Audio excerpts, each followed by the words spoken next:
সাম্প্রতিক সময় বাজারে এসেছে এমন কিছু স্মার্টফোনের গল্প শোনাবো এবার, যাদের বাজেট 20 থেকে 50,000 টাকার মধ্যে। তারা জেনে নিতে পারেন এই আপডেটটি।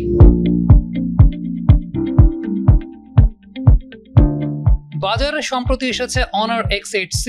এই ফোনটিতে রয়েছে 6.7 ইঞ্চ অ্যামোলেড ডিসপ্লে এবং 120 হার্জ রিফ্রেশ রেট, যা দেবে মসৃণ ভিজুয়াল এক্সপেরিয়েন্স। ফটোগ্রাফির জন্য আছে 108 মেগাপিক্সেল প্রধান ক্যামেরা এবং 50 মেগাপিক্সেল ফ্রন্ট ক্যামেরা। শক্তিশালী পারফরম্যান্সের জন্য স্ন্যাপড্রাগন 685 প্রসেসর এবং সঙ্গে 5000 মিলিঅ্যাম্পিয়ার ব্যাটারির সঙ্গে রয়েছে 35 ওয়াট ফাস্ট চার্জিং সুবিধা।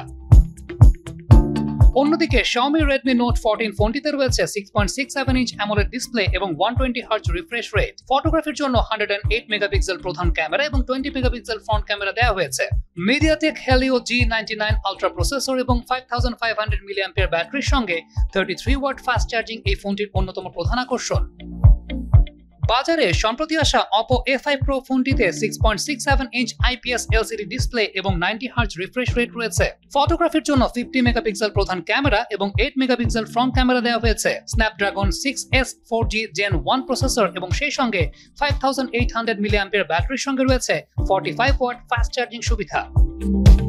এছাড়াও বাজারে এসেছে Vivo V50 Lite। ফোনটিতে রয়েছে 50 মেগাপিক্সেল Sony IMX882 সেন্সর প্রধান ক্যামেরা এবং 32 মেগাপিক্সেল সেলফি ক্যামেরা। এছাড়াও বোকে ক্যামেরা এবং অরা লাইটের মতো ফিচার ছবিকে আরো আকর্ষণীয় করে তোলে।